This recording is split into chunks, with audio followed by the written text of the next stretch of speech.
যার ভিতরে ভেজাল থাকে তারা অনেক কিছুই দেখেন। আপনি ভিতরে যদি ভেজাল থাকে আপনি তো কোনো কিছু বলে যাবেন না।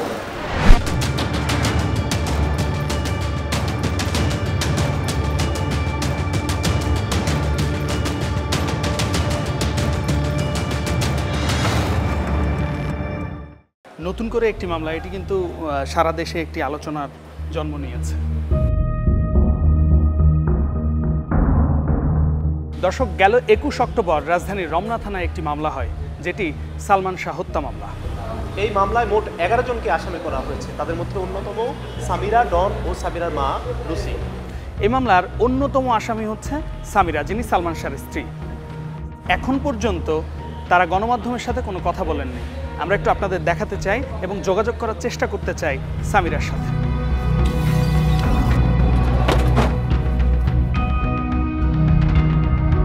সালমান শাহর মৃত্যুর পর বর্তমানে সামিরা সংসার করছেন সাবেক ক্রিকেটার ইশতিয়াক আহমেদের সাথে। বর্তমানে তার সঙ্গেই রাজধানীর একটি অভিজাত এলাকায় থাকেন তারা।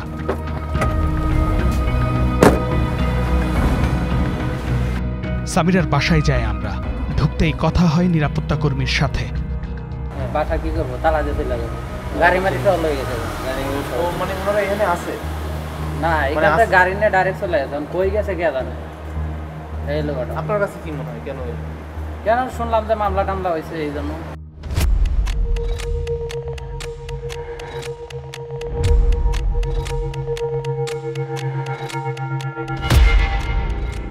জানান ফ্ল্যাটে নেই সামিরা ও তার পরিবার।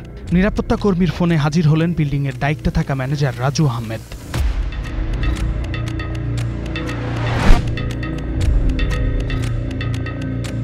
যদিও নিরাপত্তাজনিত কারণে তার বাসার ঠিকানাটা আমরা কাউকে বলছি না, কিন্তু এই যে B5 এই জায়গাটি জুড়ে কিন্তু তার গাড়িটি থাকে। এবং আমরা যখন এই বাসায় আসি তখন কিন্তু দেখেছি যে এই জায়গাটি কিন্তু একেবারেই ফাঁকা পড়ে রয়েছে। এবং নিরাপত্তা কর্মীরা কিন্তু জানিয়েছে যে বেশ কয়েকদিন হলো এখানে গাড়িটি তারা দেখছেন না। আমরা তার বাসায় গিয়েছি।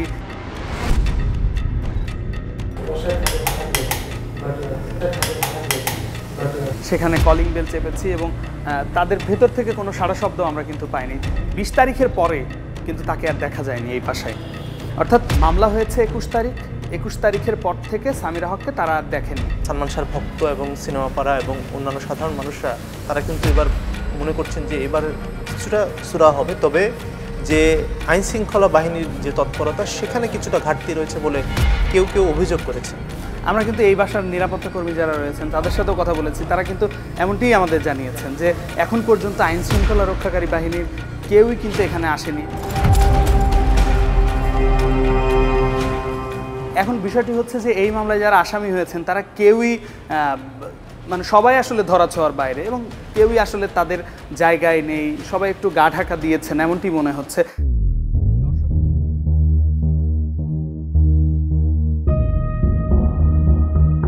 এমনকি সামিরার ব্যক্তিগত ফোন নাম্বার না থাকায় সামিরার গাড়ি চালকের সাথে যোগাযোগ করলে নাম্বারটি বন্ধ পান রাজু আহমেদ। এদের সঙ্গে কারোর সঙ্গে দেখা হয়নি, তবে 2 দিন আগে কাজের বুয়ার সঙ্গে দেখা ছিল। উনি বলছে আমি ছুটিতে যাচ্ছি। কোনো আইন শৃঙ্খলা বাহিনীর লোক আমার চোখে পড়ে নাই, আমি এটা বলতে পারবো না যে আসছিল, তো আমার চোখে পড়ে নাই। যখন থাকতো তখন তো কথা হয়, তখন তো ড্রাইভারের সঙ্গে দেখা হচ্ছে না কিছুদিন থেকে।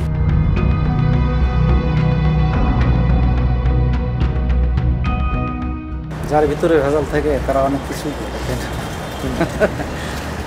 আপনি ভিতরে যদি ভেজাল থাকে আপনি তো কোনো কিছু বলে যাবেন না। মামলা হওয়ার পর থেকেই তিনি এই বাসা ছেড়েছেন। কোথায় গিয়েছেন তেমন কোনো তথ্যও তাদের কাছে নেই। এখন আসলে দেখার বিষয় যে এই মামলা তদন্ত সাপেক্ষে কোন দিকে যায়। এটি কি পরিকল্পিত হত্যা নাকি অপমৃত্যু ছিল, সেটি আসলে এখন দেখার বিষয়।